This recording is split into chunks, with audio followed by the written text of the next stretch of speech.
What is going on, you guys? Alex Chasen back here with a brand new video. Hopefully having a great day, afternoon, or night, wherever you guys are in this world. And Damian Lillard has finally requested the trade away from the Portland Trail Blazers. Now, I know this news came out a few days ago, but I wanted to wait and see if A, trade went down, and B, if any other information just came out of teams that were interested, or more news on Damian Lillard and his preferred destinations, and we've learned some of that. First being, obviously there's been no Damian Lillard trade, and second, we know his preferred destination of the Miami Heat. It has come out from multiple sources. Damian Lillard only wants to go to the Miami Heat to pair up with Jimmy Butler, so we know that for a fact.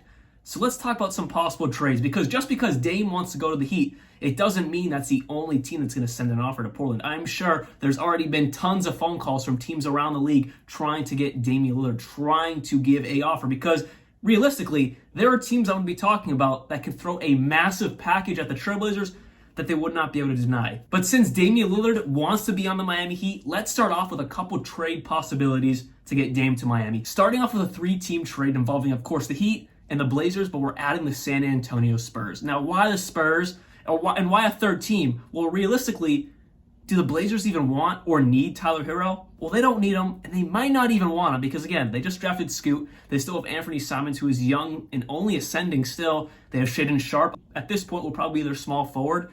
They just don't need someone like Tyler Herro who just create a logjam of young, talented guards that they don't need. So adding a third team to this might make this trade actually work. They would be receiving Kyle Lowry, Doug McDermott, the Heat first-round pick from this year, Jaime Jaquez Jr., Nikola Jovic, and then just some picks. Obviously, these picks aren't going to be exact. I just threw some picks in there to make the trade look what it possibly could look like. And then for the Miami Heat, of course, Damian Lillard, that's what this is all about, Devontae Graham, and then just a few picks from the Spurs, because if the Spurs are getting Tyler Herro, that is a valuable asset. I would assume the Heat would want some picks or some assets in return. So I just put a second and a first-round pick in there, which ultimately the Heat could send to Portland, which would bolster up the offer to Portland and make this three-team trade work. And then, of course, the San Antonio Spurs would be getting Tyler Herro to pair up with Victor Wembanyama, to pair up with Jeremy Sohan, Keldon Johnson, Devin Vassell, push Trey Jones to the bench. Now that would look very nice for the San Antonio Spurs. Now moving on to the Boston Celtics. And I know, Dame has said it himself. He does not want to come to Boston. Chris Haynes has said Dame does not want to go to Boston. A lot of sources have said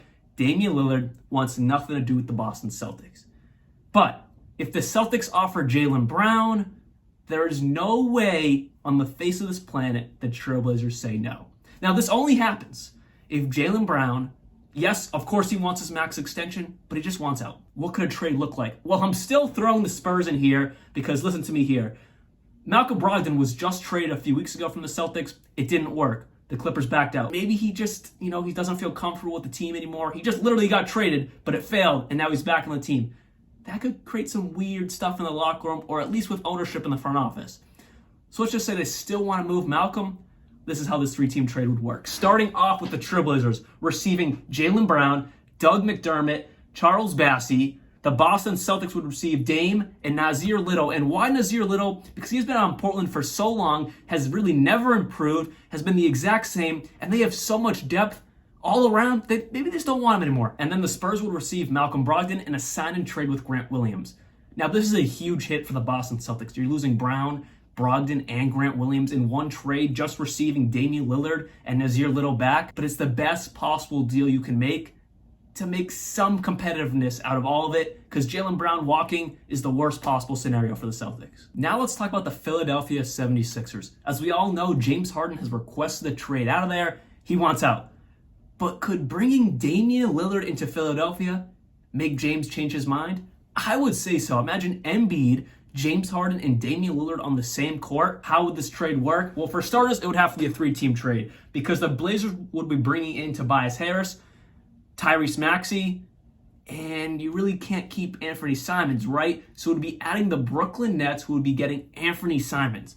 Now this one, I believe, is one of the more unlikely ones out of all these. I don't believe the Blazers are ready to give up on Anthony Simons. He has proved, no, he's not an all-star level player yet, but he has shown flashes of it. So if you're doing this trade, you just want to reboot everything involving around Scoot Henderson and then bringing in a young guy like Tyrese Maxey and making that the new young core of your roster. That's the only way I see this trade working, because the full trade would be, like I said, Harris, Dinwiddie, Tyrese Maxey, a plethora of picks from all over the place. The 76ers would be getting Damian Lillard, and then the Brooklyn Nets would be bringing in Anthony Simons. Now, the final two trades I want to talk about today, I believe have a possibility of happening, but are very unlikely based off Damian Lillard's need to want to go to a competitive team.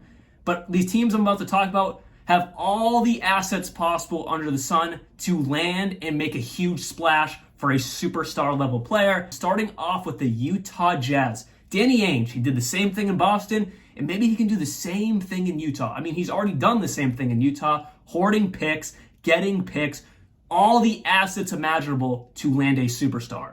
Now, how would this trade go down? It's very simple.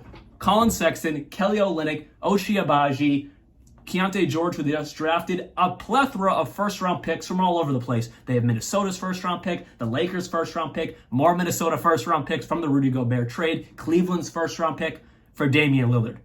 If they want to make a splash and maybe make something happen, they can do it. Danny Ainge has all the assets, all the picks, from young talent to draft picks to land Damian Lillard.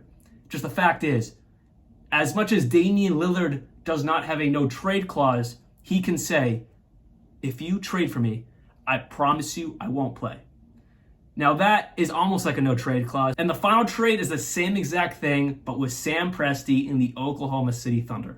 They have so many young players and trade assets to make this trade effortless for them to get Damian Lillard. But again, Dame can say the same thing. I'm not playing for you. I'm doing nothing. Don't do this trade. But if they wanted to pull the trigger, they have everything to make this work, starting off with Josh Giddey. Imagine Damian Lillard paired up with SGA.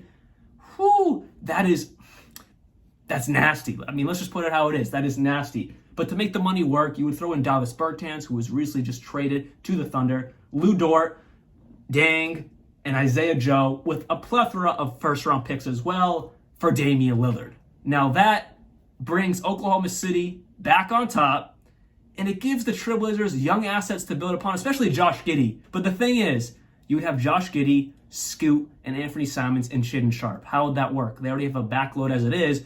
You'd be even making another backload with adding Josh Giddey. The thing is, it does not have to be some monster 3-team deal. You could throw Anthony Simons in another trade, because I doubt they're going to trade Sharpe. They're obviously not going to trade Scoot. You'd be bringing in Josh Giddey.